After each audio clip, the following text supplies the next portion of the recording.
السلام علیکم دوستو، کیسے ہیں آپ سب؟ میں زبینہ فیاض ایک بار پھر آپ کے ساتھ میں شروع کر رہی ہوں اندھیرے چراغ بائی سلوہ جبار پارٹ 7۔ وہ سکون سے سیڑھیاں چڑھتا اوپر سے آتی توڑ پھوڑ کی آوازوں کو سن رہا تھا۔ کمرے کے دروازے کے سامنے پہنچ کر اس نے گہرا سانس لیا کہ اچانک اندر سے پرفیوم کی بوتل اڑتی ہوئی باہر آئی۔ اگر وہ بر وقت نیچے نہ ہوتا تو یقیناً یہ سیدھا اس کے سر میں لگتی۔ وہ سیدھا ہو کر کھڑا ہوا اور کمرے میں داخل ہو گیا۔ سامنے ہی زرتاشے ہاتھ میں واز پکڑے خوخار نظر سے اسے دیکھ رہی تھی۔ اس نے وہ واز اس کی طرف پھینکا جو اس نے ایک ہاتھ سے ہی کیچ کر لیا، باؤلر ہیڈ اتار کر بیڈ پہ پھینکی اور شیشے کی کرچیوں کو پیروں تلے رونتا اس کی طرف بڑھا۔ پتہ نہیں کیوں لیکن مرد بے وفا ہو تو برا لگتا ہے، عورت بے وفا ہو تو اچھی لگتی ہے۔ استہزائیہ لہجے میں کہہ کر وہ اس کے لال بھبوکا چہرے کو دیکھنے لگا۔ وہ ہمیشہ کہا کرتا تھا کہ زرتاشے نے اس کے ساتھ بے وفائی کی ہے اور وہ ایک بے وفا عورت ہے۔ زرتاشے اس بات سے سخت چڑھتی تھی، پر وہ اس سے زیادہ تر یہی کہہ کر مخاطب کیا کرتا تھا۔ اب بھی وہ ادھر ادھر کوئی چیز تلاش کر رہی تھی جو پاشا کے سر میں دے مارے، لیکن سب کچھ تو وہ پہلے ہی توڑ چکی تھی۔ کیا ہوا؟ مارنا چاہتی ہو مجھے؟ کچھ مل نہیں رہا کیا؟ اس نے بھویں اچکا کر اس سے پوچھا اور اپنی ٹریج کوٹ کی اندرونی جیب سے اسپائرل نائف نکال کر اس کی طرف اچھالی جو اس کے قدموں میں جا گری۔ یہ لو، ایک ہی بار میں جان چھڑوا لو مجھ سے۔ خدا کی قسم میرا قتل تم پر واجب ہے، لے لو اپنا بدلہ، وہ ایک دم اونچی آواز میں چلایا۔ وہ حیرت سے اسے اور پھر اپنے قدموں میں گری اسپائرل نائف کو دیکھنے لگی۔ پاشا اس پر کبھی غصہ نہیں کرتا تھا اور اس کی اونچی آواز تو اس نے آج تک سنی ہی نہیں تھی۔ آج پہلی بار وہ اس پر چیخا تھا۔ زرتاشے نے آج ایک بار پھر بھاگنے کی کوشش کی تھی اور پتہ نہیں کیسے، لیکن گھر کے چاروں طرف پہرا دیتے گارڈز کو چکما دینے میں بھی کامیاب ہو گئی تھی۔ وہ تو عین وقت پہ ایک گارڈ نے اسے دیکھ لیا اور واپس لے آیا۔ پاشا کو اس کی وجہ سے اپنی ایک نہایت اہم میٹنگ چھوڑ کے آنا پڑا تھا اور ابھی بھی وہ اس کے سامنے کھڑی شرمندہ ہونے کی بجائے اسے مزید غصہ دلا رہی تھی۔ ان 20 سالوں میں وہ ہر سال کم از کم 20 مرتبہ بھاگنے کی کوشش کر چکی تھی۔ وہ تو نہیں تھکتی تھی مگر پاشا اب تھک گیا تھا۔ 20 سال اس نے اس عورت پہ محنت کی تھی، 20 سال اسے اپنی محبت کا یقین دلایا تھا، مگر اس کا دل پگھلنے کا نام ہی نہیں لیتا تھا۔ نہ جانے کس مٹی سے بنی تھی وہ۔ اسے رخ پھیرے دیکھ کر وہ اس کے سامنے آ کھڑا ہوا۔ تم کیوں ایسے کرتی ہو تاشے؟ کیوں میرے دل کو زخمی کرتی ہو؟ لہجہ زخمی تھا مگر چہرہ بے تاثر تھا۔ تاشے نے تنفر سے اسے دیکھا۔ میں تمہارے ساتھ نہیں رہنا چاہتی، آخر کون سی زبان میں سمجھو گے تم؟ نفرت کرتی ہوں میں تم سے، نفرت! کیا تمہیں نظر نہیں آتا؟ وہ اس کا گریبان پکڑے چلا اٹھی۔ پاشا نے نرمی سے اس کے ہاتھ اپنے گریبان سے ہٹائے۔ میں تم سے محبت کرتا ہوں پری، بے پناہ محبت، کیا تمہیں نظر نہیں آتا؟ وہ اس کی آنکھوں میں دیکھ کر بولا تو وہ اس سے نظریں پھیر گئی۔ وہ ہلکا سا ہنس دیا۔ ہم وہی دیکھتے ہیں جو دیکھنا چاہتے ہیں، اور جب کچھ نہیں دیکھنا چاہتے تو نظریں پھیر لیتے ہیں۔ وہ قدم پیچھے لیتے ہوئے بیڈ کے ساتھ صوفے پہ جا بیٹھا تھا۔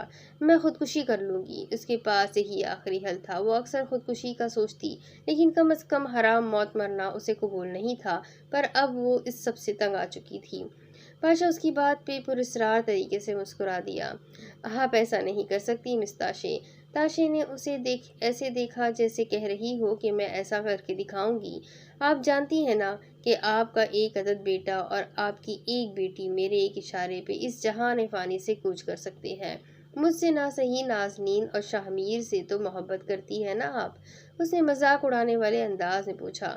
تاشے اس کی بات پہ تل ملا اٹھی۔ وہ ہر بار اسے یہی دھمکی دیا کرتا تھا، تم ایسا کچھ نہیں کرو گے، اسے دھمکی آمیز لہجے میں کہا۔ بالکل نہیں کروں گا، جب تک تم مجھے کرنے پہ مجبور نہیں کرو گی۔ اس نے کندھے اچکائے اور کوٹ کی جیب سے سگریٹ نکال کر سلگایا۔ وہ حیران تھی کہ کیا کوئی اتنا بھی بے رحم ہو سکتا ہے۔ پھر اسے یاد آیا کہ اس کے سامنے پاشا موجود ہے، وہ اس سے بھی زیادہ بے رحم ہو سکتا ہے۔ ویسے آج میں تمہیں تمہارے داماد اور بہو سے ملوانا چاہتا تھا، لیکن تم نے میری نافرمانی کی، اس لیے اب صرف تصویروں پر ہی گزارا کرو۔ اس نے تاشے کے موبائل کی طرف اشارہ کیا جس پہ پاشا نے شاہ میر، ناز، احیان اور لالی کی تصویریں بھیجی تھی۔ تاشے نے وہ فون اٹھا کر دیوار میں دے مارا۔ فون 2 ٹکڑوں میں تقسیم ہو گیا۔ نہیں دیکھنا مجھے کچھ، نہیں چاہیے تمہارا احسان ذلیل انسان، آخر کیوں قید کر رکھا ہے مجھے؟ وہ ہذیانی کیفیت میں چیخنے لگی۔ پاشا اسی اطمینان سے کھڑا ہوا اور بیڈ سے اٹھ بیڈ سے اپنی ہیڈ اٹھا کر باہر نکلنے لگا، پھر دروازے کے پاس رک گیا اور بغیر پلٹے بولا، میں نے خدا سے تمہیں مانگا تھا تاشے، تم وہ پہلی چیز ہو جسے میں نے خدا سے مانگا تھا، لیکن مجھے پتا تھا کہ خدا اس طرح چیزیں نہیں دیتا، اس لیے میں نے تمہیں قید کر لیا اور خدا سے معافی مانگ لی۔ خدا معافی دے دیتا ہے۔ وہ بھاری بوٹوں تلے شیشے کی کرسیاں رونتا باہر نکل گیا۔ خدا تم جیسوں کو معافی نہیں دیتا پاشا۔ وہ پیچھے سے بڑبڑا کے رہ گئی، اور وہ کر بھی کیا سکتی تھی۔ آپ بیٹھیں، میں صاحب کو بلا کے لاتا ہوں۔ ملازم نے سمندر خان کو ڈرائنگ روم میں بٹھایا اور پھر نعمان خان کو بلانے چلا گیا۔ سمندر خان نے ستائشی نظر سے بڑے سے عالیشان ڈرائنگ روم کو دیکھا۔ نعمان خان کا خاص ملازم سمندر خان کو بلانے اس کے گھر آیا تھا، کیونکہ اس سے کوئی خاص بات کرنی تھی۔ نعمان خان کو اس علاقے میں سب جانتے تھے۔ بظاہر تو وہ ایک امیر کبیر زمیندار تھا، لیکن اس کا تعلق نمبر مافیا سے بھی تھا۔ وہ بہت کم لوگوں سے ملتا تھا، اسی لیے سمندر خان اس کے بلاوے پہ حیران تھا۔ دروازے میں نمودار ہوتے شخص کو دیکھ کر وہ اٹھ کھڑا ہوا۔ کاٹن کے وائٹ کڑکڑاتے سوٹ پہ براؤن شال کندھوں پہ ڈالے، ہاتھ میں قیمتی گھڑی پہنے، سنجیدہ چہرے اور رعبدار شخصیت کے مالک نعمان خان سے وہ پہلی ہی نظر میں متاثر ہو گیا تھا۔ اس کے بال ہلکے سرمئی تھے، جس سے سمندر خان نے اس کی عمر کا اندازہ لگایا، ورنہ شکل سے اس کی عمر کا اندازہ لگانا مشکل تھا۔ کھڑے کیوں ہو گئے؟ بیٹھیے۔ سمندر خان واپس اپنی جگہ پہ بیٹھا تو وہ بھی اس کے سامنے والے صوفے پہ ٹانگ رکھے بیٹھ گیا۔ پوچھ سکتا ہے آپ نے ہمیں کس سلسلے میں یاد کیا؟ اس نے لجاجت بھرے لہجے میں پوچھا۔ ملازم ان کے سامنے چائے رکھ کے جا چکا تھا۔ دیکھیں سمندر خان، مجھے گھما پھرا کر بات کرنے کی عادت نہیں ہے۔ آپ کی بیٹی گل دوپہری کو میں نے کل باغ میں دیکھا تھا، وہ مجھے پہلی نظر میں ہی پسند آ گئی، میں ان سے شادی کرنا چاہتا ہوں۔ اس کی بات پہ سمندر خان کو چائے پیتے پیتے اچھو لگا۔ یہ اب کیا کہہ رہا ہے؟ آپ تو شادی شدہ ہے، آپ کا تو اتنے بڑے بڑے بچے ہیں۔ اس نے شوق کی کیفیت میں پوچھا۔ میری پہلی بیوی کا 5 سال پہلے ہی انتقال ہو چکا ہے، اور بچوں کی فکر آپ نہ کریں، انہیں کوئی اعتراض نہیں ہوگا، آپ اپنی بات کریں۔ اس نے سوالیہ نظر سے اسے دیکھا۔ سمندر خان سوچ میں پڑ گیا۔ بے شک یہ نعمان خان بہت امیر کبیر تھا، لیکن وہ گل سے عمر میں 3 گنا بڑا تو لازمی ہوگا، اوپر سے اس کے بچے بھی جوان تھے، ایسے میں وہ گل کا رشتہ کر بھی دیتا، مگر سکینہ بیگم کبھی نہ مانتی۔ اسے سوچتا پا کر نعمان خان نے ملازم سے ایک چھوٹا سا بیگ منگوایا اور سمندر خان کے سامنے رکھ کر کھولا۔ وہ بیگ پیسوں سے بھرا ہوا تھا۔ نعمان خان نے بیگ کی طرف اشارہ کر کے ایک ایبرو اچکائی تو وہ فوراً اس کا مطلب سمجھ گیا۔ ٹھیک ہے نعمان صاحب، ہم راضی ہیں، بس ایک بار اپنا گھر بات کر لے، پھر آپ کو بتائے گا۔ وہ یہ کہہ کر اٹھ کھڑا ہوا اور پیسوں کا بیگ اٹھا کر باہر نکلنے لگا جب اس کی آواز بھی رکا۔ میں کوئی دیر نہیں چاہتا سمندر خان۔ اس کی بات میں محض سر ہلاتا باہر نکل گیا۔ پیچھے سے نعمان خان کا خاص ملازم جو اس دن باغ میں بھی اس کے ساتھ تھا اس کے پاس آیا۔ خان صاحب، آپ کو کیسے پتا تھا یہ اس طرح پیسوں کے لالچ میں مان جائے گا؟ اس نے پرتجسس انداز میں پوچھا۔ پیسہ بڑے بڑوں کا ایمان خراب کر دیتا ہے اشرف، یہ تو پھر شکل سے ہی لالچی اور بے غیرت لگتا ہے۔ وہ دونوں اس بات پہ قہقہا لگا کر ہنسنے لگے۔ یہ لاہور سے تھوڑا اور ایک ویران علاقے میں بنے کھنڈر نما پلازے کی بیسمنٹ کا منظر تھا، جہاں رسیوں سے 3 لوگ ادمری حالت میں چھت سے لٹکا کر باندھے گئے تھے۔ تینوں کی حالت قابل رحم تھی۔ جلد جگہ جگہ سے جلی ہوئی تھی اور جسم پر بے شمار زخموں کے نشان تھے، اور تینوں ہی خون سے لت پت تھے۔ ان کے سامنے ہی 2 لوگ کرسیوں پر بیٹھے آپس میں باتیں کر رہے تھے۔ اب ان لوگوں کا کیا کرنا ہے؟ پہلے آدمی نے دوسرے سے پوچھا۔ پاشا نے کہا ہے جب تک یہ منہ نہیں کھولتے انہیں ٹارچر کرتے رہو، پر مرنے نہیں چاہیے۔ اس نے بیزاری سے جواب دیا۔ یار، اگر میر جاں کو اس بارے میں پتہ چل گیا تو؟ اسے یاد تھا کہ پچھلی بار بھی پاشا کے آدمیوں نے ایسے ہی چند لوگوں کو اس کے کہنے پر ٹارچر کیا تھا، اور جب میرجا کو پتہ چلا تھا تو اس نے بہت ہنگامہ کیا تھا، اور ان لوگوں کی تو جو حالت کی تھی وہ الگ۔ نہیں، پاشا نے کہا تھا اسے پتہ نہیں چلے گا۔ پتہ نہیں کیا ہمدردی ہے اسے ایسے لوگوں سے، سمجھ نہیں آتی کہ اگر وہ اتنا ہی رحم دل ہے تو پاشا کے ہاتھ کیسے لگ گیا۔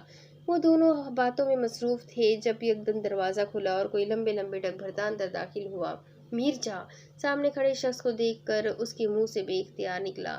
میرجا نے پہلے ان بندھے ہوئے لوگوں کو اور پھر ان دونوں کو خونخوار نظروں سے دیکھا۔ یہ سب کیا ہو رہا ہے؟ اس کی سرد آواز پہ وہ دونوں اندر تک کانپ گئے۔ میرجا، یہ وہ پاشا نے کہا تھا۔ اس نے ایک ساتھ نگاہ ان پر ڈالی اور پھر جیب سے تیز دھار چاقو نکال کر ان لوگوں کے بندھے ہوئے ہاتھ پاؤں باری باری کھولے۔ اس دوران وہ دونوں بالکل ساکت اپنی اپنی جگہ پہ کھڑے رہے۔ پتہ نہیں اب وہ ان کا کیا حال کرنے والا تھا۔